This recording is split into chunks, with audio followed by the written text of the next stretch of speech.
Supreme Chancellor Obi-Wan Kenobi by Stone Freak. Chapter 73. Yoda talks to the council. News I have from the investigation into the altered mission reports from the Senate. The council looks grim at the reminder of the investigation, but they wait for Yoda to continue. Mace finds himself leaning forward in his seat. When speaking tonight, Skywalker reminded I was of the death of his Supreme Chancellor, Master Hestish. The council startles almost as one, and murmurs start up. Mace frowns deeply, not liking at all where this is going. Master Hestish's death was a tragedy that hit the temple hard. She was one of the best Jedi they had when it came to one-on-one counseling for the Jedi who needed extra support beyond what their teachings and own master or friends could provide.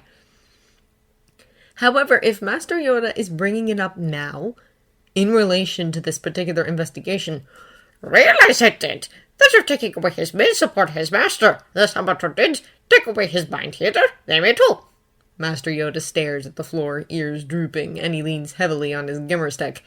If Master Yoda is telling them about this hunch, then it was likely correct. If it had been wrong, he likely wouldn't have bothered to bring it up at all. I assume that your theory has proven correct, Agen Kolar says, leaning forward in his chair. Changed. The details of Master Hestish's last mission were traumatized children mentioned were not. Calmed down. The hostilities had not. Requested a larger group of Jedi. The report did. He pauses briefly enough that no one has a chance to react. Thus, murdered. She and Padawan Arith were. Mace closes his eyes and buries his face in his hands. His worst fears realized. How many more Jedi have died like this, senselessly, and at the hands of a saboteur? How many more have been sent to their deaths unwittingly? How tight is the Sith's noose around the Jedi's necks? While there has been no chance for the Jedi to realize that something was wrong, there hasn't been, has there? Beyond possibly bad information gathering on the side of the Senate, how has the Senate not noticed? How has no one seen that the reports returned do not match the reports originally sent out? Is the corruption so widespread and deeply entrenched that they do not even care about something as important as that? Or as the Sith Lord somehow managed to manipulate things into letting them go undiscovered? For it is very likely that the Sith Lord has a hand in this. Who else would stand to gain as much from the death of Jedi? From the possible destruction of the Jedi Order? But at the same time, what would the Sith Lord stand to gain from sabotaging Skywalker's Padawan ship? Mace closes his eyes and draws a deep, calming breath. This is worse than he feared. It would be easy for someone to miss that a request for specific Jedi had been added to a mission where there was previously no mention of such a thing. That is excusable. But to miss the level of changed details as what Master Yoda just described, that is unforgivable. Unconscionable. The entire mission had been misrepresented. Most of the report must have been rewritten. How has this happened? Is there anything they can do about it, or are they trapped in the Sith's game? How can they possibly take missions from the Senate now that they don't know if they're real or fake? And the war, how much of it comes from a legitimate wish to leave from the separatist worlds, and how much of it is Sith machinations? How many of their legitimate grievances have been created by the Sith solely for this reason?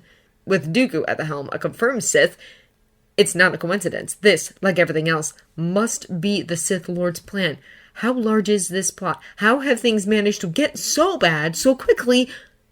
Or have they just missed it? They've known that the Senate has been slow to act, that there have been corruption in places.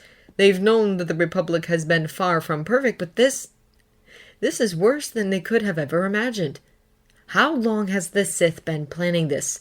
How long have they lain hidden in the shadows, waiting for a time to strike? Mace has wanted to believe that the resurgence of the Sith was due to someone Force-sensitive stumbling upon old texts and resurrecting a lost practice, but with all that is happening, it seems unlikely. Perhaps the Sith didn't destroy themselves entirely. Perhaps there were still survivors. Perhaps Darth Bane was not the last Sith after all. Perhaps there was an apprentice, and so the line of Bane lives still. Whoever followed him, whoever his apprentice was, They must have realized that they themselves would have no chance against the Jedi, and so they hid. And shielded by the Jedi's ignorance of their existence, they survived to raise their own apprentice, to continue to twist the Force throughout the centuries up until this day. That they succeeded in hiding, that they survived, is the failure of the Jedi. If only they had known! Perhaps much suffering could have been avoided, because Force knows what blights the Sith has unleashed on the galaxy, even in hiding. What has happened, has happened.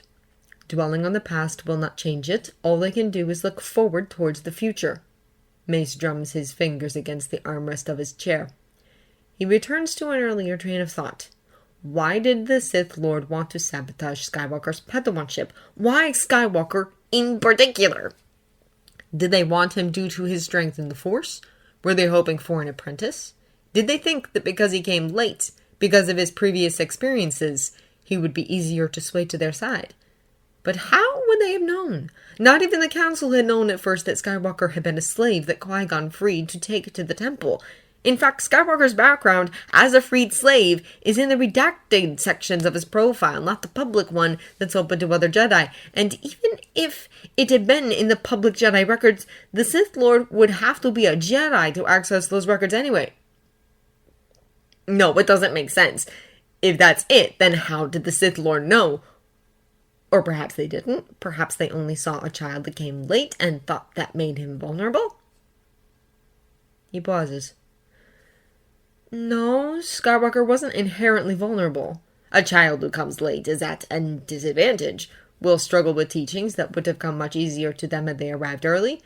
But he would not be the first latecomer, though perhaps the first who had such results for their test, who were still accepted.